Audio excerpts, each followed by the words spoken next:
जय हिंद प्यारे बच्चों, कैसे हैं आप सभी। मैं आपका अपना गुरु अमरेंद्र श्रीवास्तव आप सभी का खान ग्लोबल में स्वागत करता हूं। उम्मीद करता हूं सारे बच्चे मस्त होंगे, बढ़िया पढ़ाई चल रही होगी, जानदार शानदार लाजवाब। एक बार सारे बच्चे कमेंट करके बता दीजिए सभी का ऑडियो वीडियो क्लियर है।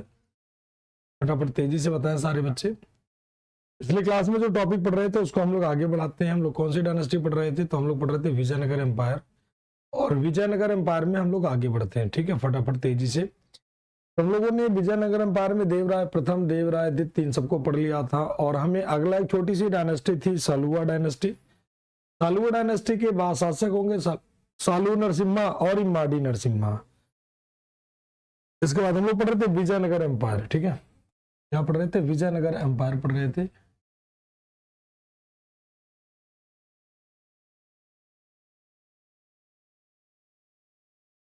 विजयनगर एम्पायर क्या पढ़ रहे थे बेटा? विजयनगर साम्राज्य के हम लोग पढ़ रहे थे।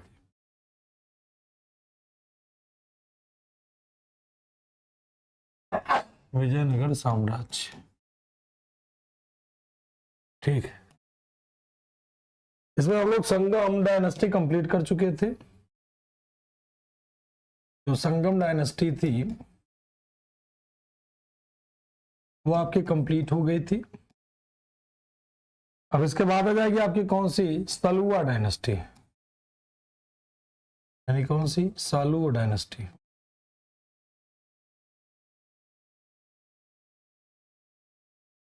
कौन सा वंश? तो सालू वंश। और सालू वंश का पहला शासक होगा, ठीक, सालू और नरसिम्हा। कौन हो जाएगा? सालू और नरसिम्हा इसका पहला राजा होगा। ये छोटी सी डायनेस्टी थी, सालू और नरसिम्हा।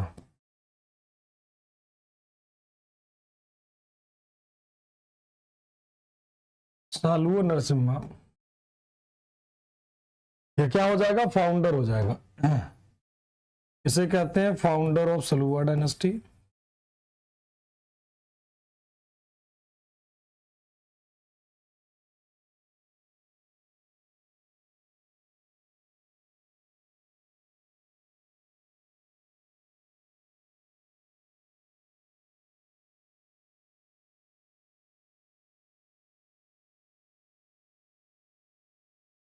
यानी कौन से वंश का? हाँ, जय हिंद सभी को। कृष्णा, प्रताप, मोहम्मद सक्षम, मोहम्मद नईम जी, पूनम जी, दीप जी, सभी को, नालिनी, आंसुल, कृष्णा, सभी को जय हिंद। चलिए, तो सलू वंश का जो फाउंडर माना जाता है वो कौन माना जाता है? सालू और नरसिम्हा। कौन माना जाता है? सालू और नरसिम्हा इसका फाउंडर माना जाता है। ठीक है, और इसके पुत्र जो थे, तो दो पुत्र थे, इम्मा और इम्मादी नरसिम्हा। दो बेटे थे इसके। तो इम्मा शासक तो बनता नहीं है, कौन बनता? इम्मादी नरसिम्हा। दो इसके बेटे होते हैं सालू और नरसिम्हा के। तो इसे याद करो ना करो बहुत ज्यादा जरूरी है नहीं। इसके सन की बात कर लेंगे तो दो बेटे थे इसके। एक हो जाएगा कौन? इम्मा, और दूसरा कौन हो जाएगा? इम्मादी, इम्मादी नरसिम्हा।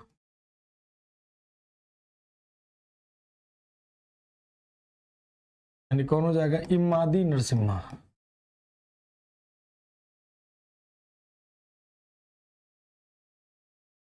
ठीक, तो इम्मा शासक बनता नहीं है, बनता कौन है? इम्मादी नरसिम्हा। कौन बनेगा?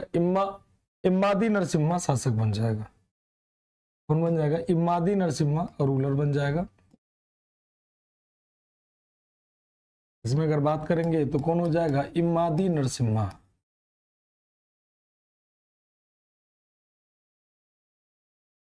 ये आपका शासक बन जाएगा। इसे कहते हैं लास्ट रूलर ऑफ सलुआ डायनेस्टी।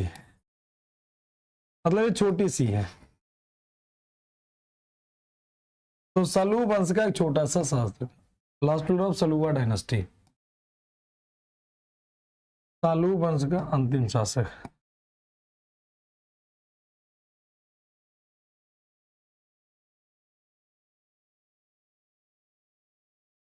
सालू वंश का अंतिम शासक। ठीक है बेटा, इसकी हत्या कौन करेगा?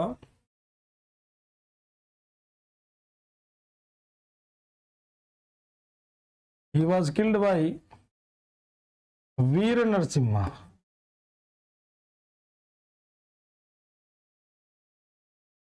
इसकी हत्या वीर नरसिम्हा ने किया।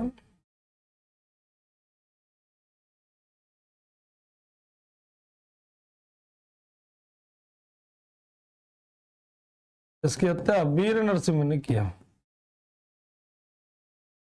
कौन करता है? वीर नरसिम्हा ने इसकी हत्या किया। ठीक है, तो वीर नरसिम्हा ने इसकी हत्या कर, और ये हो जाता है लास्ट रूलर। ठीक, तो ये हो जाएगा क्यों? Last ruler. इसी को कहते हैं, वीर नरसिम्हा इसकी हत्या करेगा, इसी को कहते हैं सेकंड बला प्रहार, मतलब दोबारा बल का प्रहार किया गया, इसी को कहते हैं। जब इसकी हत्या होती है तो इसी को कहते हैं सेकंड बला प्रहार, यानी कि द्वितीय बल प्रहार।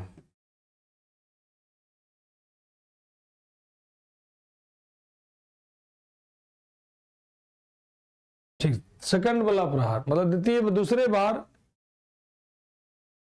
ठीक, सेकंड बला प्रहार इसी को कहते हैं। तो इसी को कहते हैं कौन? सेकंड बला प्रहार, यानी कौन सा हो जाएगा? इमादी नरसिम्हा। इसके बाद जो आपकी डायनेस्टी होगी वो विजयनगर की सबसे महत्वपूर्ण डायनेस्टी होगी। विजयनगर में 3-4 लोगों को आपको पढ़ना है, ध्यान रखिएगा। एक तो आपका कृष्णदेव राय जो आगे जाएंगे, देवराय प्रथम, देवराय द्वितीय, और उसके बाद में इसके फाउंडर हो जाएंगे। ठीक, तो ये सब नाम आप में से हो सकता है बहुत सारे लोगों ने सुना हो, नहीं होगा। ठीक, तो ये हो जाता है आपका कौन सी? तो सलुआ डायनेस्टी, मतलब एक छोटी सी डायनेस्टी होगी नरसिम्हा सालुव के नाम पर, जो इसका आखिरी नाम है ना, नरसिम्हा सालुव, सालुव नरसिम्हा। तो सालुव के नाम पे सालुव डायनेस्टी बन गई। उन्होंने अपने पिता के नाम पर संगम डायनेस्टी बन गई। और यहां पर बात कर लेते इमाडी नरसिम्हा की हत्या कौन करेगा? वीर नरसिम्हा, और इसे सेकंड बला प्रहार कहते हैं। ठीक, इसके बाद आ जाएगी आपकी कौन सी? तुलुवा डायनेस्टी।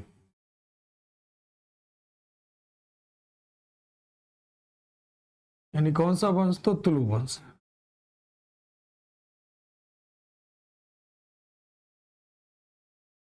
ठीक, आप लोगों ने अजंता वाला देख लिया चैप्टर। बताए अजंता में टोटल कितनी गुफाएं पाई जाती हैं, और ये गुफाएं कौन से धर्म से संबंधित है? ये गुफाएं कौन से धर्म से संबंधित है? और कुछ 2-4 इंपॉर्टेंट गुफाओं के बारे में बताएं। अजंता करवा दिया था ना? देखो, जिसने देखा उसका आंसर आ गया। सक्षम, बहुत बढ़िया बच्चे। कुंती, विश्व, ठीक, हाँ बहुत बढ़िया। अंशुल, हाँ, तो उसके लिए दिन मुहूर्त मत निकालो। अमित रंजन, क्लास देख लिया करो, हवा हवाई मत। 32 कहाँ लिखवाया गया है? लो, हवा हवाई, कोई हिंदू मार रहा है, कोई कुछ भी आंसर मार कर रहा है। 11 बजे से 3 बजने वाले हैं, लगातार इतनी लंबी क्लास तो चलती नहीं होगी। तो जो कहा जाए उसको कर लिया करो, नहीं तो फ्यूचर में आप लोगों को सिलेक्शन लेना है या नहीं लेना है। तो कम से कम पीडीएफ से कुछ नहीं होता। अखिल बहुत सारी बातें बता के समझाए जाते, पीडीएफ का कोई वैल्यू नहीं होता। पीडीएफ आपको मिल जाएंगे, लेकिन पीडीएफ खाली इकट्ठा करके रखोगे, उसका कोई महत्व नहीं होता है। ठीक, पीडीएफ का वैल्यू तब होता है जब आप पढ़े होते हो। बहुत सारी बातें जो होती हैं वो लिख करके नहीं बताई जाती, वर्बली ही बताई जाती है। दिमाग में तभी वो बैठेगा जब वर्बली आपको बताई जाती है। पिक्चराइजेशन इसीलिए रखा जाता है। पीडीएफ तो आप सबको मिल जाएगा, पीडीएफ के लिए टेंशन मुक्त रहो। कोई बात नहीं भाई, बायोलॉजी देख लिया कितनी, अभी तक बायोलॉजी अभी तक तो नहीं चल रही थी, तो देख लिया, जरूर करो सारे बच्चे। अगर कोई चीज कहा जा रहा है तो कहीं ना कहीं सर्वेश आप लोगों के फायदे के लिए। सर सांची, देखो सौरभ का आंसर आ गया। सर सांची के लिए भी स्तूप का भी वीडियो बना दो। चलो बेटा, वो भी बना देंगे। और बताओ, और किसी का कोई सजेशन हो तो बता दीजिए। पीडीएफ टेलीग्राम पे मिल गया है, देखो पंकज ने, देखो अपडेटेड है, पीडीएफ मिल गया है। पीडीएफ आप नो डाउट यूज करना, लेकिन पीडीएफ तब यूज करना जब वीडियो देख लेना। वीडियो देखने के बाद पीडीएफ यूज करना, 100% क्लियर होगा। नहीं तो अगर खाली पीडीएफ रखोगे तो रटते रटते थक जाओगे, कभी जीवन भर अजंता नहीं याद आएगा। फिर कहोगे अजंता हिंदू धर्म था, बौद्ध धर्म था, सिख धर्म था, कुछ भी मार करके आ जाओगे। ऐसे भी आप ही में से बहुत सारे बच्चे, कोई जैन बता रहा, कोई हिंदू बता रहा, कोई कुछ बता रहा है, कोई तीनों धर्म इकट्ठा कर दे रहा है। तो इसीलिए मैं कहता हूँ थोड़ा सा इन चीजों को फोकस्ड होकर देखो, क्योंकि एग्जाम आपके सामने अब आने वाला है। हाँ बहुत बढ़िया पंकज, वेरी गुड बच्चे। हाँ, अगर देखो पंकज ने इतने ध्यान से देखा, अब वो आपसे क्या पूछेगा, ज्यादा ज्यादा ये पूछेगा कि अजंता की गुफाएं कौन से धर्म से संबंधित है, अजंता में कितनी गुफाएं। अब जब उसका लाइव पोस्टमार्टम कर रहे हैं तो ध्यान में पूरा याद हो जाएगा। ठीक है, ठीक है। आप अपनी मोबाइल में दोबारा एंट्री कर लो, अगर आपको बोर्ड के किनारे ब्लैक दिख रहा तो दोबारा एंट्री कर लें। हाँ, एलोरा भी सभी को देखना, बिल्कुल एलोरा भी देख लेना। एलोरा, अजंता, ये सब ऐसे होते हैं ना जहां से सवाल आपको आते हैं, फिर आप परेशान होते हो कि यार ये तो क्लास में, ये सब आर्ट एंड कल्चर के यही पार्ट है। बाकी आर्ट एंड कल्चर तो आपका हर बार करवा रहा हूँ, साथ ही साथ करवाते चलता हूँ कि शहर कैसे बने, बिल्डिंग कैसे बने, कुतुब मीनार में क्या है, और फतेहपुर सीकरी क्या है, ये सारा तो आपका करवाते ही चल रहा हूँ। वही तो आर्ट एंड कल्चर होता है, अलग कुछ नहीं होता है। ठीक, हिस्ट्री में जितने आर्ट एंड कल्चर है सब साथ साथ करवाते चलता हूँ, इसलिए तो इतना टाइम लगता है कि अलग अलग उसको बनवाता ही नहीं हूँ। तो थोड़ा सा उसको जरूर देखें सारे बच्चे। चलिए आगे आते हैं। तुलुवा डायनेस्टी, तुलुवा डायनेस्टी का फाउंडर कौन होगा? वीर नरसिम्हा। आपके लिए मूर्ति कला और मंदिर कला अलग अलग कह रहे हो सुशील जी? चलिए ठीक है, देखता हूं मैं मूर्ति कला और मंदिर कला। मंदिर मूर्तियां तो सारा बनवाई दिया हूं, जितनी भी थी लगभग तो सारी बनी रही हैं। अलग से कह रहा हूं ना, चलो मैं उसको भी देखता हूं, भी करवा दूंगा। ठीक, हाँ अभी हम लोग उधर के ही घूम रहे हैं। हाँ बिल्कुल बिल्कुल, महाराष्ट्र में है सर, बिल्कुल बिल्कुल बेटा विशाल जी। चले आते हैं, तुलुवा डायनेस्टी आपका हो गया। ठीक है, तुलुवा डायनेस्टी में मतलब स्टार्ट करना, सॉरी, आपका मोस्ट इंपॉर्टेंट डायनेस्टी है जिसे आपको याद करना है।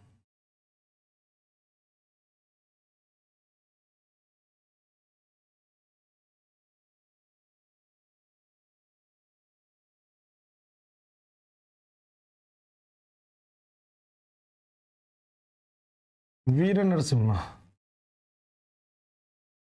ये कौन हो जाएगा? वीर नरसिम्हा को कहेंगे फाउंडर ऑफ तुलुवा डायनेस्टी।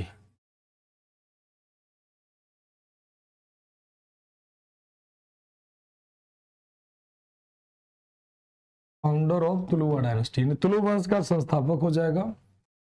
और इसी के बाद जो अगला शासक आएगा, इसने कोई ऐसा काम नहीं किया कि जिसे लिखाया जाए। इसी के बाद आते हैं कौन? कृष्णदेव राय जी।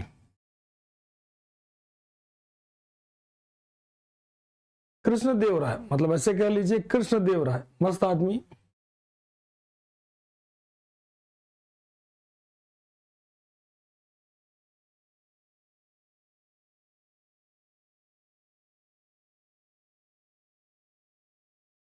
कृष्णदेव राय ये आप लोगों के लिए मोस्ट मोस्ट इंपॉर्टेंट है, ध्यान रखना, ये मोस्ट मोस्ट इंपॉर्टेंट पर्सन है पूरे इसमें, साउथ इंडिया में सबसे महत्वपूर्ण।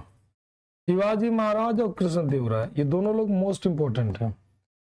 ठीक, इनके समय को कहते हैं गोल्डन एज ऑफ। सबसे पहला पॉइंट, इनका टाइटल क्या था?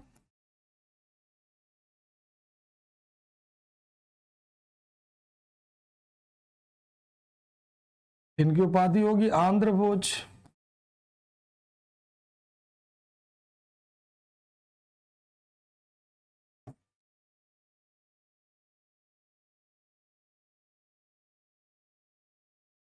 अभिनव भोज आंध्र पितामह।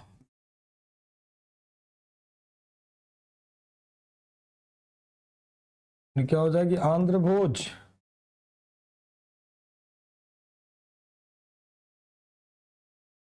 अभिनव भोज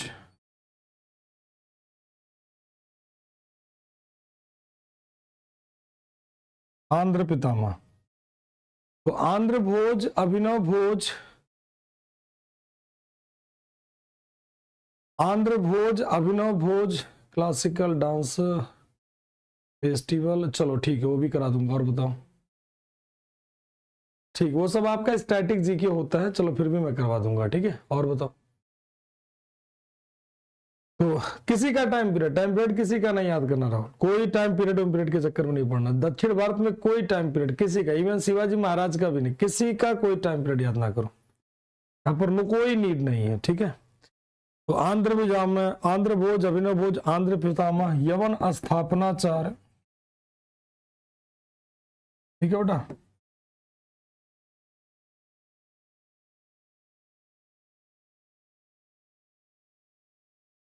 इन लोगों को बेशक ये साउथ इंडिया में इंपॉर्टेंट है, बट रिवीजन वाले नहीं है, ध्यान रखना, ये रिवीजन वाले नहीं है। रिवीजन केवल मॉडर्न हिस्ट्री में रखा जाएगा, ये रिवीजन वाले नहीं होंगे। आंध्र भोज, अभिनव भोज, आंध्र पितामह, यवन स्थापनाचार, नोट डाउन कर लो जल्दी जल्दी।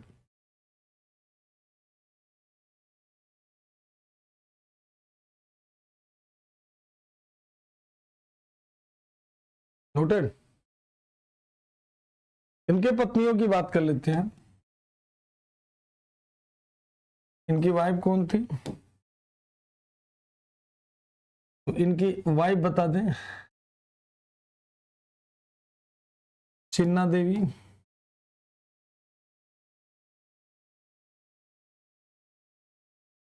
महारानी चिन्ना देवी, ठीक है। अगर आप तेनाली रामा देखते होगे तो वहां पर दो पत्नियां मिलती, चिन्ना देवी और कौन, तिरुमल देवी। तिरुमलम्बा का नाम सुना है ना, तिरुमल देवी, इन्हीं को तिरुमलम्बा कहते हैं, ठीक है।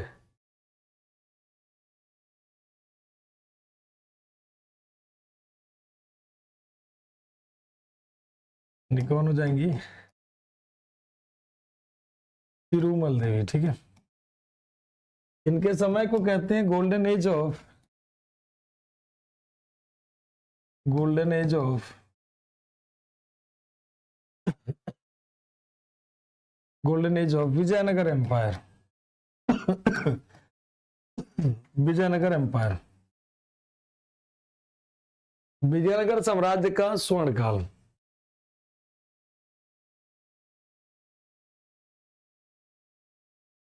विजयनगर साम्राज्य का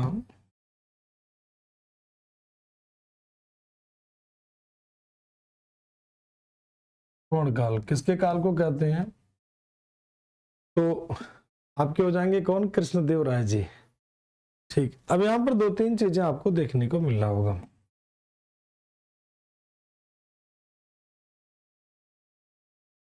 अब स्वर्ण काल कई सारी चीजों को लेकर के होता है। पहला पॉइंट, या तो राजा कहीं कुछ ना कुछ जीता हो, तो इन्होंने जीता कहाँ का था, तो रायचूर द्वार, गुलबर्गा जीता था, बीदर जीता था, ये सारी चीजें, मतलब इनकी विक्ट्री कहां पर होती है, विक्ट्री कंक्वायर्ड,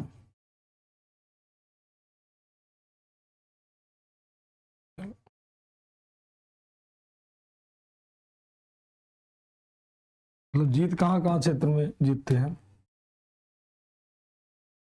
बीदर,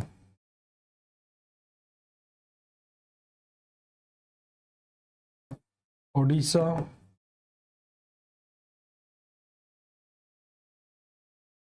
उड़ीसा, रायचूर द्वार,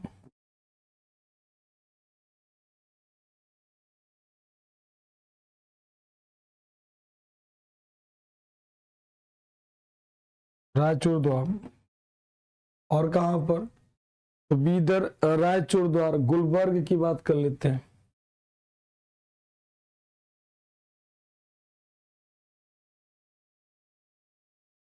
गुलबर्ग। एक प्यारा सा क्वेश्चन बताओ, दक्षिण भारत का बीरबल किसे कहते हैं, ठीक,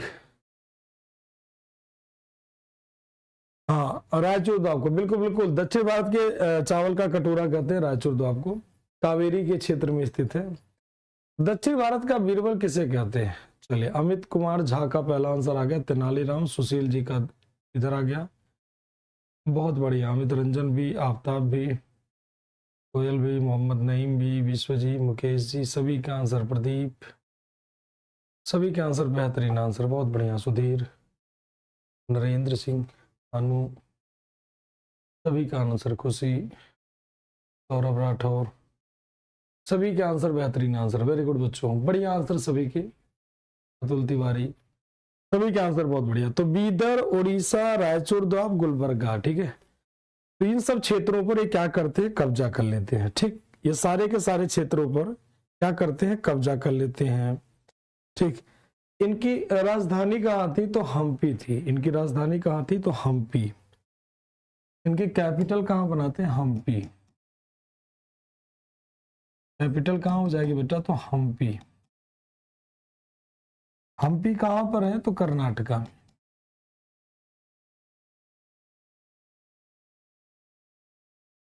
हम्पी कहाँ पर है, कर्नाटक में, ठीक है, कहाँ पर है, कर्नाटक में। हम्पी एट प्रेजेंट कहाँ पर है, तो कर्नाटक में। ये पूछा जा चुका है। अष्टदिग्गज इनके दरबार में रहा करते थे।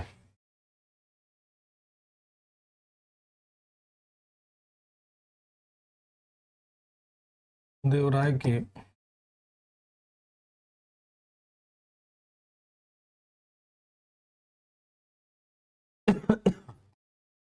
अष्टदिग्गज,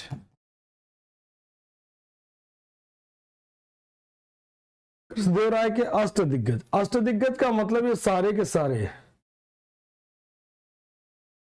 जिसे ऑक्टोजेनेरियन कहते हैं।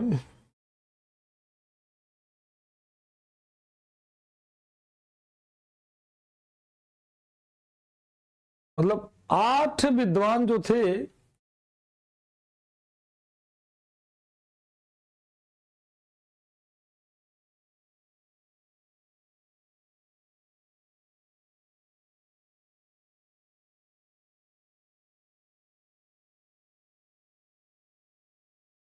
ये 8 दिग्गज जो थे, इंग्लिश में भी अष्टदिग्गज भी हो सकता है।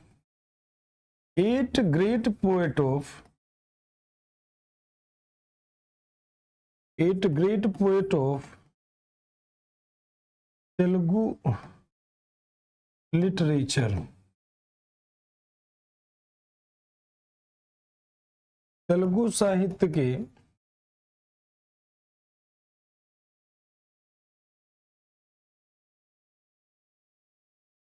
8 महान कवि, तेलुगु साहित्य के 8 महान कवि कहते हैं, ठीक। तेलुगु साहित्य के 8 महान कवि कहलाते हैं। इसी में से सबसे महत्वपूर्ण जो थे वो थे कौन, तेनाली रामा। जो 8वें दिग्गज माने जाते हैं वो थे तेनाली रामा रामाकृष्णा। हाँ, तेनाली रामा रामाकृष्णा जो फेमस थे कौन। हाँ बताओ सभी लोग, हम्पी का चित्र कौन से नोट में मिलता है, इन्हीं में 8वें दिग्गज, 8वें दिग्गज जो थे, तो ऐसे लिख लो, तेनाली रामा रामाकृष्णा, तेनाली रामा रामाकृष्णा।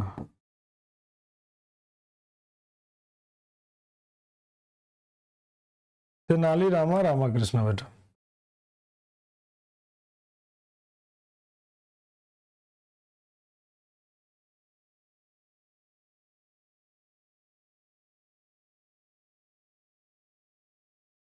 तेनाली रामा रामाकृष्णा। ध्यान रखिएगा, कोई मंत्री नहीं थे, कोई प्रधानमंत्री नहीं थे, कोई योद्धा नहीं थे, कोई वो नहीं थे, बस सलाहकार के रूप में काम करते। 50 रुपए, 50 रुपए के नोट पे, बहुत बढ़िया। तो 8 great poet of Telugu literature के माने जाते तेनाली रामा रामाकृष्णा। तेनाली रामा रामाकृष्णा कौन थे, तो he was Birbal of South India. इन्हें कहते हैं क्या, Birbal of South India. He was famous as Birbal of South India. दक्षिण भारत का बीरबल किसे कहा जाता है, तेनाली रामा रामाकृष्णा को। ये कौन थे भाई, तो तेलुगु पोएट। इन्होंने कौन सी बुक लिखी है,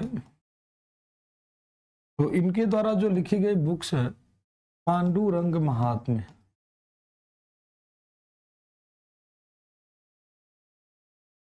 महात्म्य,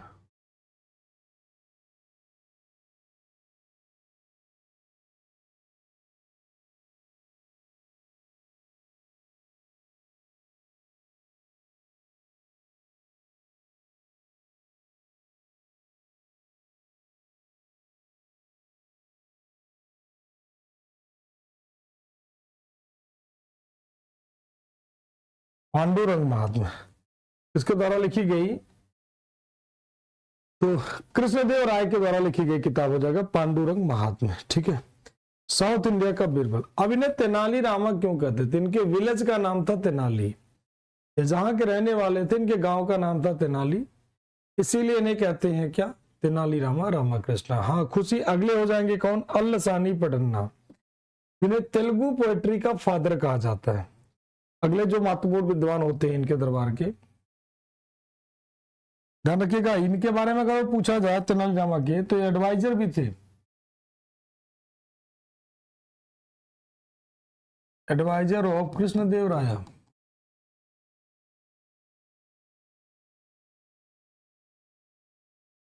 कृष्णदेव राय के क्या सलाहकार भी थे, ठीक है।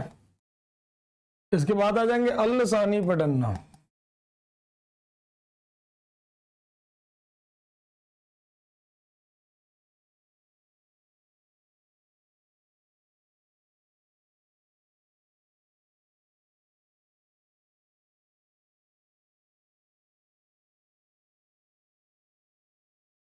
अल्लसानी पडन्ना, अल्लसानी पडन्ना की जगह हम बात कर लेते हैं, जिन्हें कहा जाता है तेलुगु कविता के पितामह, क्या कहलाते हैं, हाँ तो अल्लसानी पडन्ना Telugu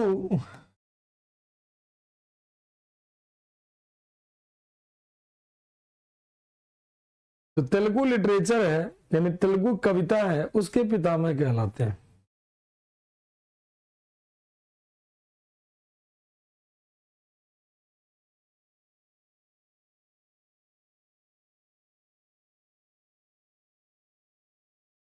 father of Telugu poetry, ठीक कौन हो जाएंगे, तो अल्लसानी पडन्ना। इनकी किताब भी अगर आपकी इच्छा करे तो लिख ले, हरि कथा सरनूम और जिंगली सुरन्ना, अरे स्वरोचित संभव, इनकी बुक भी लिख लो, पितामह है, हरि कथा सरनुमा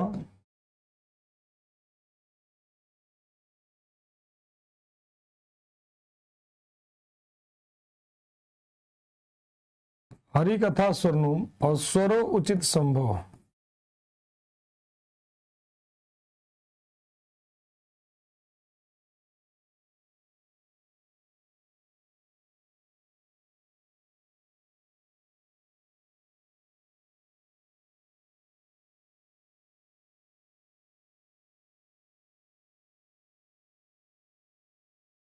स्वरो उचित संभव, दोनों के दोनों क्या हो जाएगा तेलुगु में, ठीक।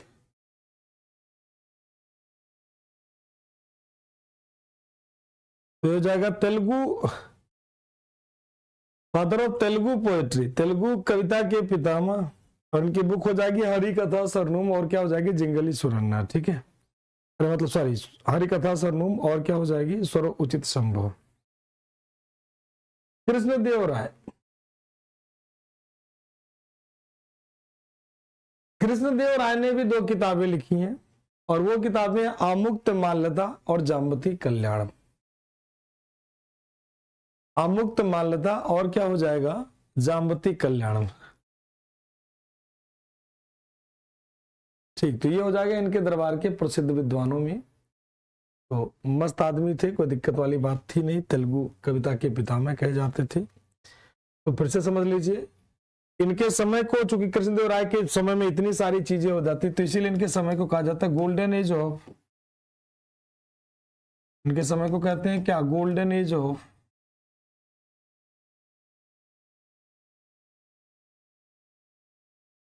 तेलुगु लिटरेचर, यानी क्या तेलुगु साहित्य का स्वर्ण काल कहते हैं।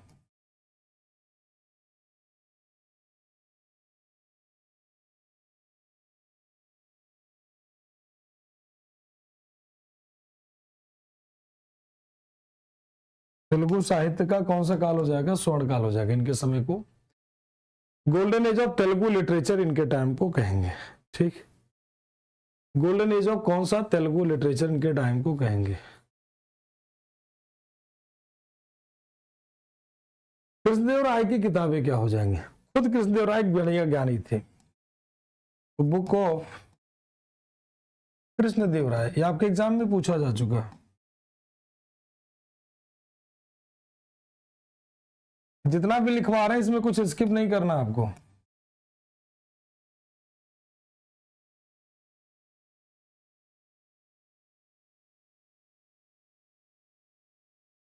कृष्णदेव राय की किताब, कौन सी किताब हो जाएगी कृष्णदेव राय जी की? तो कृष्णदेव राय की किताब जो हो जाएगी, ध्यान रखिएगा कौन सी किताब हो जाएगी, तो अमुक्त माल्यदा और जाम्बती कल्याणम।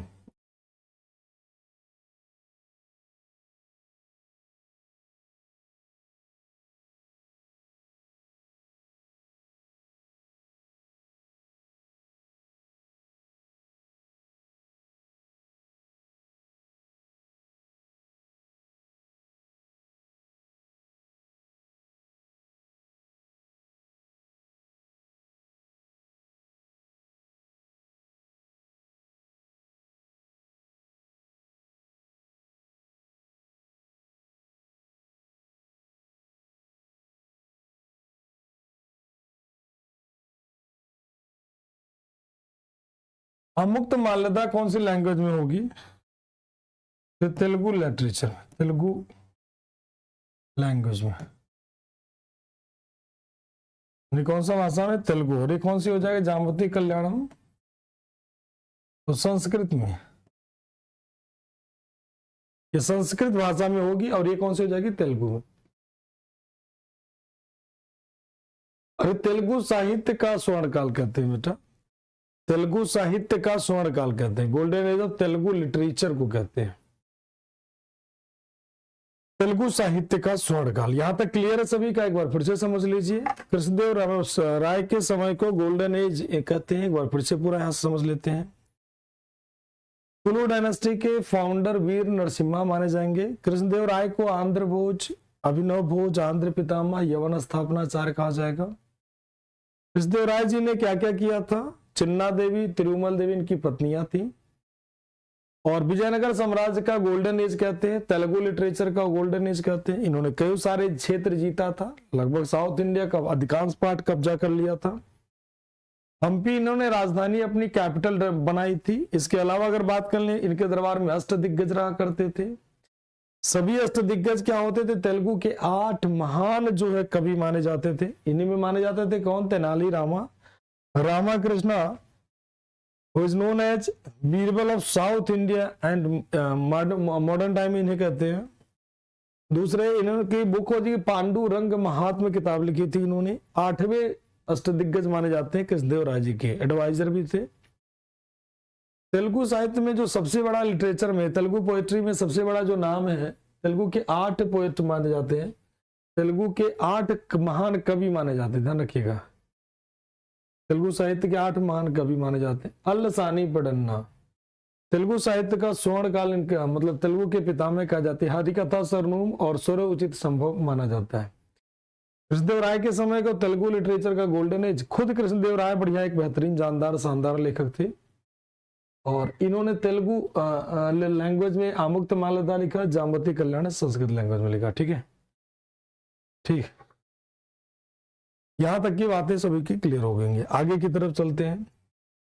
अब देखो कृष्णदेव राय के समय अगर हम और बात कर लेते हैं, तो इन्होंने अपनी मदर के याद में, इनके माता ने कहा कि भाई मैं अपने माता को बहुत ही मानते थे, और अपनी माता नांगल के सम्मान में इन्होंने एक सिटी बनाई थी, नांगलपुर सिटी। ठीक, कौन सा शहर? नांगलपुर शहर बनाई थी इन्होंने। कहां पर? कर्नाटक में, हम्पी के पास। तो नांगलपुर शहर बनाया था इन्होंने। हम्पी में हजारा मंदिर का निर्माण करवाया इन्होंने। विठल स्वामी मंदिर बनवाया था। और बात कर लेते हैं, इन्होंने विजय भवन भी बनवाया था। तो इनके बिल्डिंग वर्क की बातें कर लेते हैं। इनके अगर बनवाने की बात कर लेते हैं,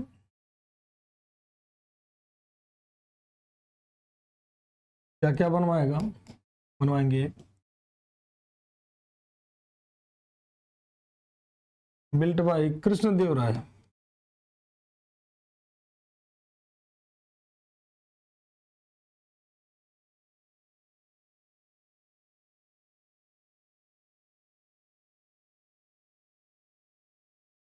द्वारा बनवाया गया। क्या क्या बनवाते हैं? नांगलपुर सिटी।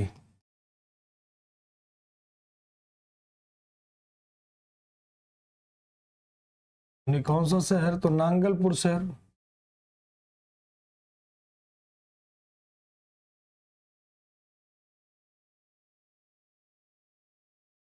नांगलपुर सिटी। और कौन सा? हम्पी। हम्पी में नांगलपुर सिटी हो गया। हजारा टेम्पल। हजारा का मतलब कह लीजिए विजय हजारा कह सकते हो, या हजारा ही टेम्पल कह दीजिए।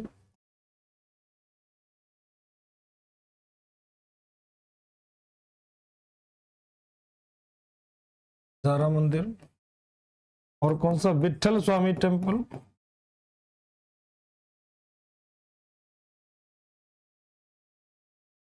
यानी कौन सा स्वामी? विठल स्वामी मंदिर।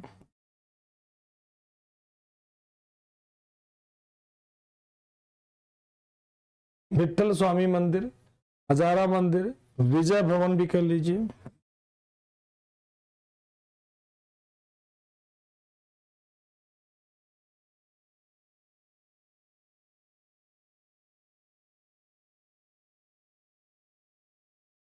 विजय भवन।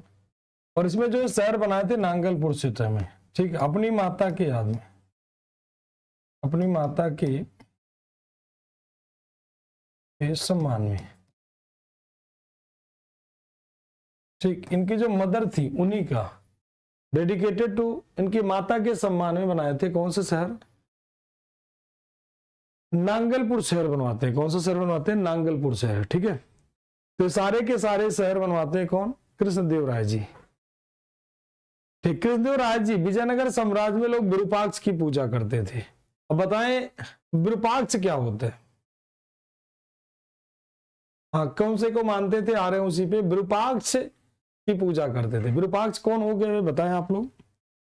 विरूपाक्ष मतलब इनके गॉड जो होते थे, इनके गॉड मतलब ईश्वर, किसकी पूजा करते थे? वर्शिप करते थे। तो इनके भगवान की अगर हम बात कर लेते हैं तो विरूपाक्ष, कौन बताएगा विरूपाक्ष कौन होते हैं? विरूपाक्ष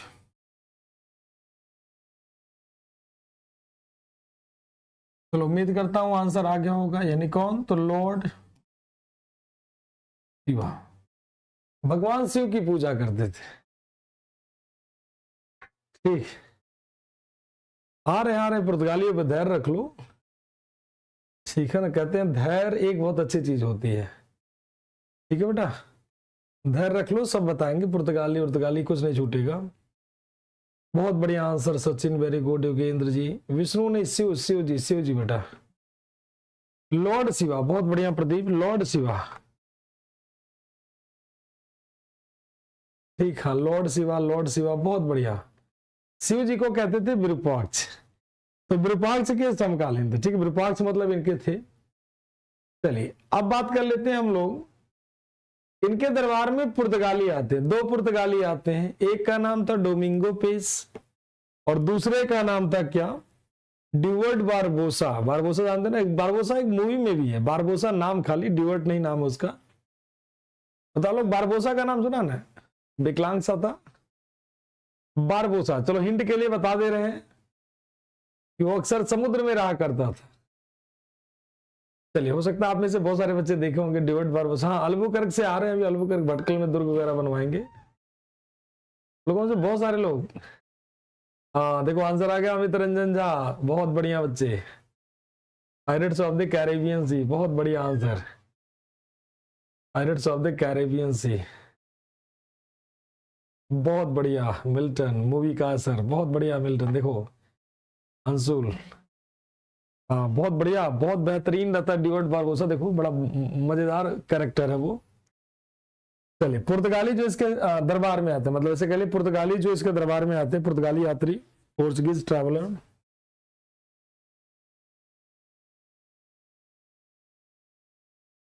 यानी कौन हो जाएंगे? पुर्तगाली यात्री।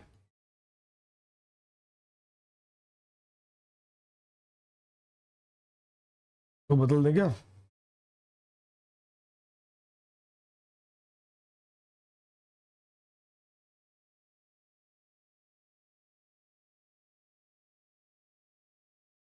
पुर्तगाली यात्री,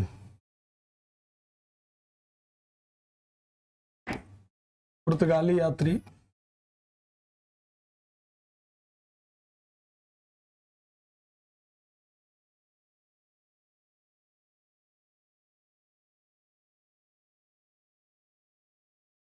पुर्तगाली यात्री कौन हो जाएगा?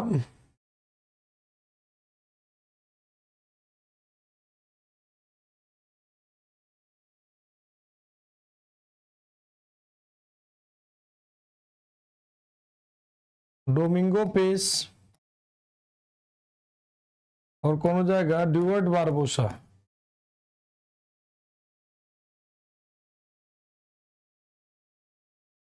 डोमिंगो पेस, ध्यान रखिएगा, डोमिंगो पेस नहीं मिलेगा तो डोमिंगो पायस मिलेगा। ठीक है, पेस मिलेगा, डोमिंगो पायस। इंग्लिश में पायस इसे कहते हैं, डोमिंगो पायस।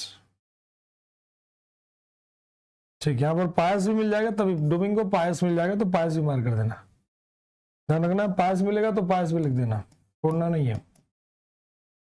ठीक, और कौन हो जाएगा? ड्यूवर्ट बारबोसा। मस्त इंसान था ड्यूवर्ट बारबोसा।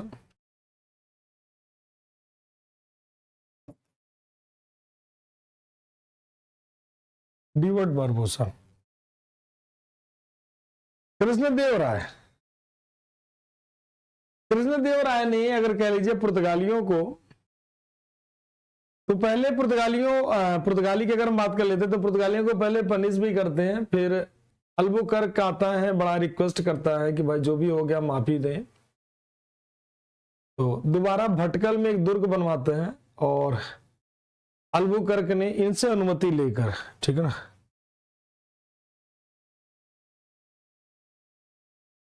भटकल में अल्बुकर्क ने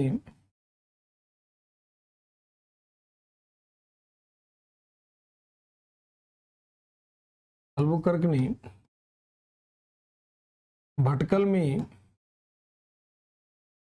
ये तो मैंने लिखवा दिया था अल्बुकर्क में ना शायद, एक दुर्ग की स्थापना,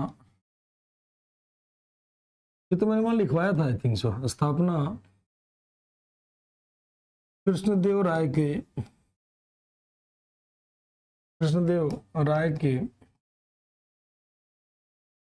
अनुमति के बाद किया, तो मैंने लिखवाया दिया ना, अनुमति के, राय की अनुमति के बाद किया, ये मैंने पुर्तगालियों में लिखवाया है। ये एक दुर्ग भटकल में बनवाया गया था, मैंने लिखवाया, आई थिंक सो, मुझे याद आता है, क्योंकि मैं लिखवाता हूं तो पूरा कंप्लीट ही करवाता हूं, छोड़ता कुछ नहीं हूं। ठीक, तो ये था मस्त आदमी कौन? हाँ, केप ऑफ गुड होप वाला, बिल्कुल बिल्कुल बिल्कुल। अल्बुकर्क, अनुमति के बाद इन्होंने एक भटकल में एक दुर्ग बनाने के लिए अनुमति मांगा था। ठीक, तो ये थे ग्रेट पर्सन कौन? कृष्णदेव राय जी, मस्त आदमी थे। ठीक, इस समय विजयनगर में इसके बाद आ जाते हैं तो कौन बन जाएंगे? अच्युत देव राय। अगले शासक कौन बन जाएंगे? मतलब इनके ऐसे कह ले, अच्युत देव राय इसके बाद जो है शासक हो जाएंगे, अच्युत देव राय।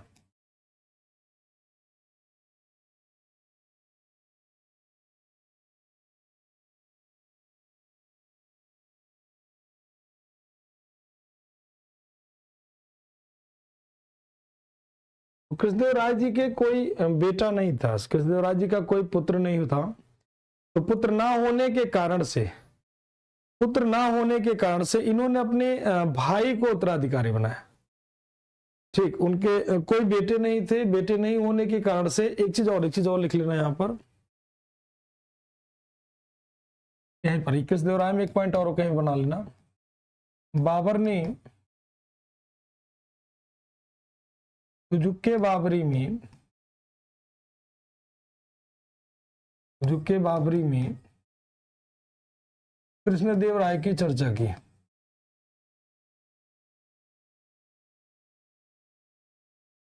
चर्चा करता है, यानी बाबर कृष्णदेव राय के क्या थे? कंटेम्पररी था, ठीक, समकालीन था। चलो अब एक प्यारा सा क्वेश्चन का आंसर आप लोग दे दो। एक मैंने चौल का युद्ध बताया था, बैटल ऑफ चौल, किसके किसके बीच में हुआ? चौल का युद्ध किसके किसके बीच में हुआ? अच्युतदेव राय, कृष्णदेव राय के भाई कह लीजिए, मतलब कृष्णदेव राय का कोई बेटा नहीं था। इनके समय में एक पुर्तगाल का नाविक रहता, व्यापारी, जो नूनिज नाम रहता है, इन्हीं के दरबार में आया था।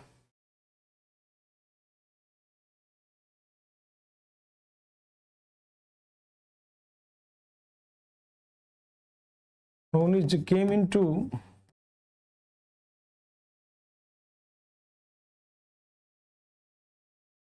in the court of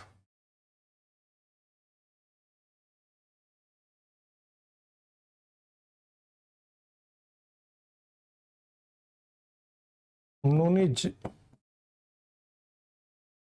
Achyutadeva राय के दरबार में आया।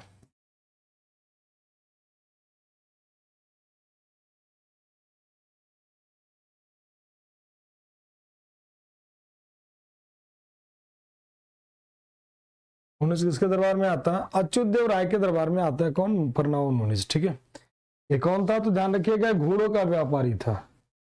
इसके बारे में अगर पूछा जाए तो कौन सा व्यापारी था, तो घोड़ों का डीलर था। किसका? घोड़ों का व्यापारी।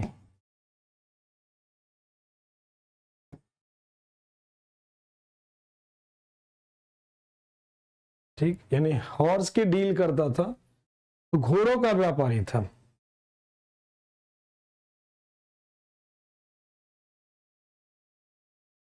हॉर्स डीलर कर लीजिए। ठीक, चलिए आंसर आना शुरू हो गया, बहुत बढ़िया। देखें किसका किसका। पुर्तगाली वाला समझ नहीं आया। पुर्तगाली में कुछ नहीं, पुर्तगाली जो थे ना, पुर्तगाली कृष्णदेव राय के दरबार में यात्री आते हैं, दो लोग, डोमिंगो पेस और फर्नाओ नूनिज, ड्यूअर्ट बारबोसा, ये दोनों आते हैं किसके? कृष्णदेव राय जी के दरबार में आते हैं, और कृष्णदेव राय की खूब प्रशंसा करते हैं कि कृष्णदेव राय, विजयनगर साम्राज्य एक बहुत बड़ा साम्राज्य था, अच्छी अच्छी बातें थी। तो लोग लेख में तो लिख देते हैं, लेकिन हम्पी को इस तरह से 3 साम्राज्य मिलकर बर्बाद करेंगे कि विजयनगर में कुछ बचेगा ही नहीं। अहमदनगर, गोलकुंडा, बीदर, और बात कर लेते हैं बीजापुर, ये मिलकर के इस तरह से लूटेंगे कि विजयनगर का साम्राज्य खत्म हो जाएगा। जैसे फ्रांसिस्को डी अल्मीडा, बहुत बढ़िया उत्कर्ष, बहुत बढ़िया आंसर सभी बच्चों का, बहुत बढ़िया सभी का आंसर है। तो ये यहां तक की बातें आपकी हो जाती है। अब इसके बाद अच्युतदेव राय के बाद अगला जो शासक बनेगा वो बनेगा सदाशिव राय। वो उतना, वो भी शक्तिशाली नहीं, काम का ज्यादा नहीं रहेगा।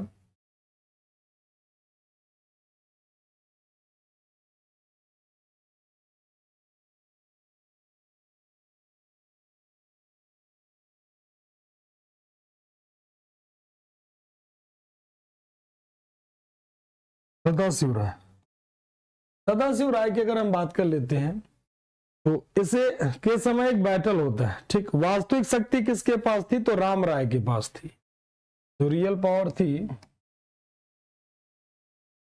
रियल पावर किसके पास थी, मतलब वास्तविक शक्ति राम राया के हाथों में थी। किसके? तो राम राय के हाथों में। Real power in hand of Ram Raya.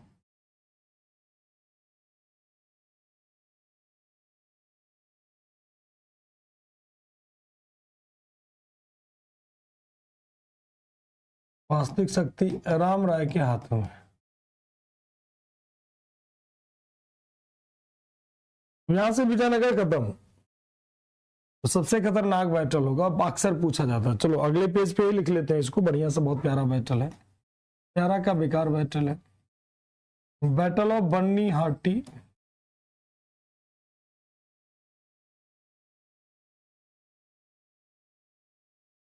Battle of Rakshasi Tangri,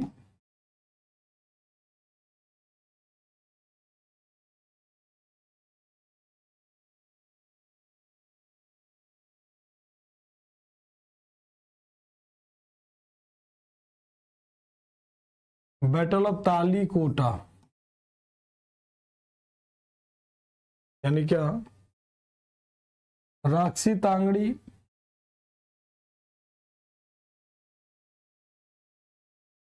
Tangri,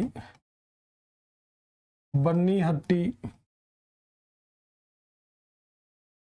Talikota का युद्ध। मतलब आपके एग्जाम में कुछ भी पूछे तो इन तीनों का एक ही अर्थ होगा, चाहे तालीकोटा का युद्ध पूछे, चाहे बन्नी का युद्ध पूछे, चाहे राजसी तांगड़ी का।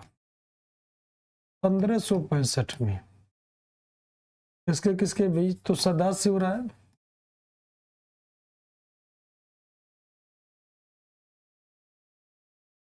सदाशिव राय, ठीक, सदाशिव राय वर्सेस आपका वर्सेस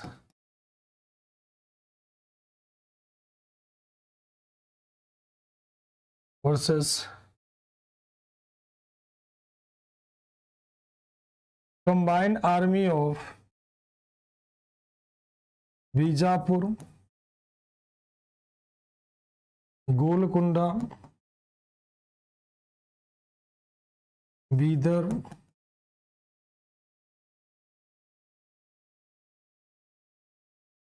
बीजापुर, गोलकुंडा, बीदर और अहमदनगर। अहमदनगर, इसमें बात करोगे अहमदनगर।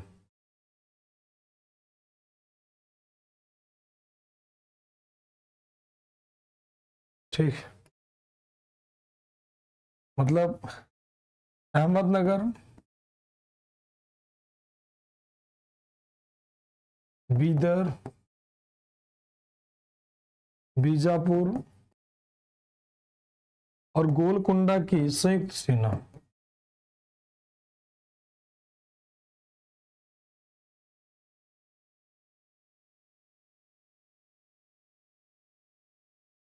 इन तीनों लोगों ने मिलकर विजयनगर को इस तरह से बर्बाद किया और विजेता ये लोग हो जाते हैं। ये मुस्लिम कंबाइंड सेना होती। संयुक्त सेना कौन सी थी? तो मुस्लिम कंबाइंड सेना।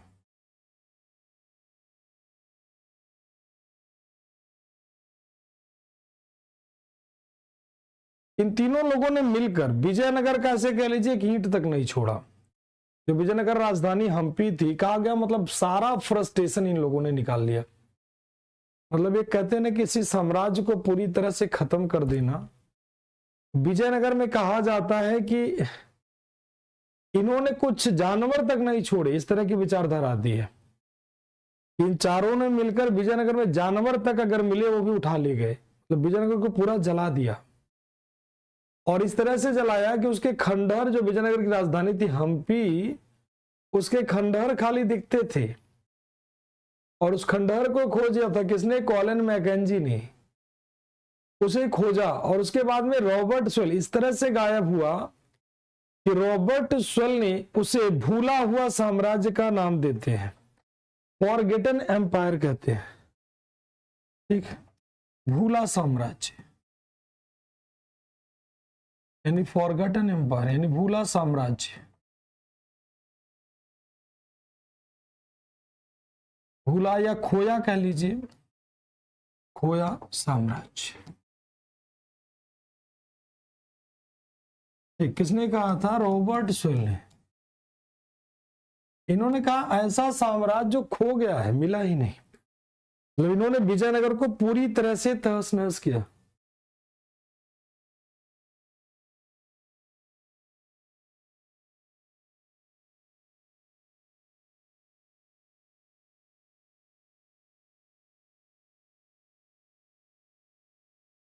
मतलब ऐसे कह लीजिए विजयनगर सम्राट। हाँ, अब तो हो गई है बेटा।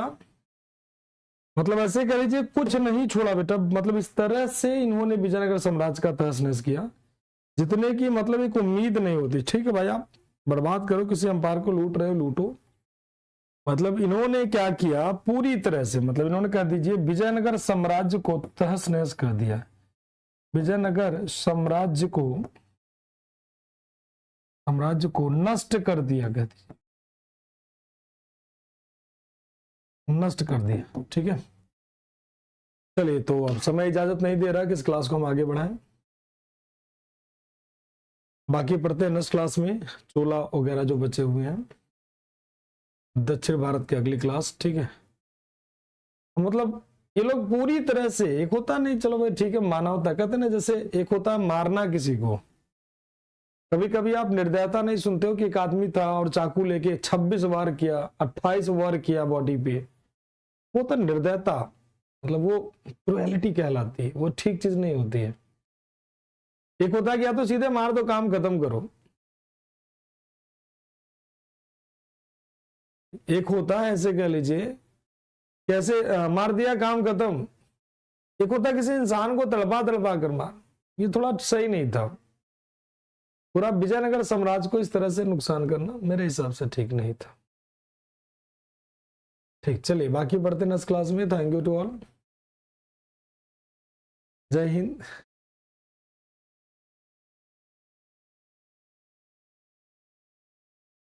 अरे बीजापुर का शासक था बेटा आदिल शाह विशाल, विजयनगर का नहीं, बीजापुर। ठीक है, चलिए थैंक यू टू ऑल।